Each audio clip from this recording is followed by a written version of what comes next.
So when it comes to transitions just help move your story forward. Basically, that's what transitions do. Transitions are there to simply help move your story forward. So transitions are meant not to be noticed.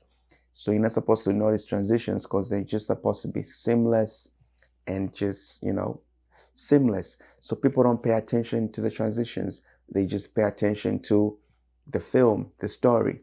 So when it comes to weddings, you have to make your transitions elegant. You have to make your transitions subtle to whereby they're unnoticed. Okay, guys? Music videos, you can just go crazy with the transitions and just glitches and zooms and blah, blah, blah shit. But when it comes to wedding films, just be subtle with your transitions. I mean, you can go creative if the bride asks for it, but I usually tend to make my transitions for weddings just subtle and seamless and unnoticed. Just kind of like a film, right? If you're watching a film, let's say Titanic, you don't see like crazy glitch transitions in Titanic. But maybe if it's a horror film, then yeah. So it depends on what you're editing. But for weddings, usually I like to have my transitions more subtle and just more seamless and unnoticed so people can focus on the story and stuff like that. So below I will add some basic transitions that are seamless. So the wall to wall. So wall to wall is just like when you're trying to transition in camera transition, you just kind of like go into a wall and then in the connecting transition, you just kind of come out of the wall, right? Or come out of something. So that's like a wall to wall kind of transition.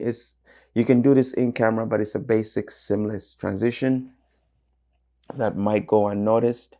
And the pan and tilt transition, so you can just like pan into a wall or pan into something, and then when you're connecting the transition, pan out of something or tilt out of something. So mostly people tilt and go up to the sky and then to the sky and but these are like simple transitions you can do. And then like the in software seamless transitions you can do are the fade in and fade out. I do a lot of fade in and fade outs for all my weddings, for most of my weddings, because they're just like subtle and they don't bring attention to themselves. So you just fade in and fade out, right? Just go black and go into the picture. So dissolve in, dissolve out, I use this a lot for the weddings. So these are the basic actually transitions that I use. I don't use anything more than this. Anything more than this, I'm just like being too creative.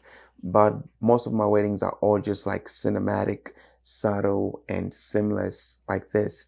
So transitions, guys.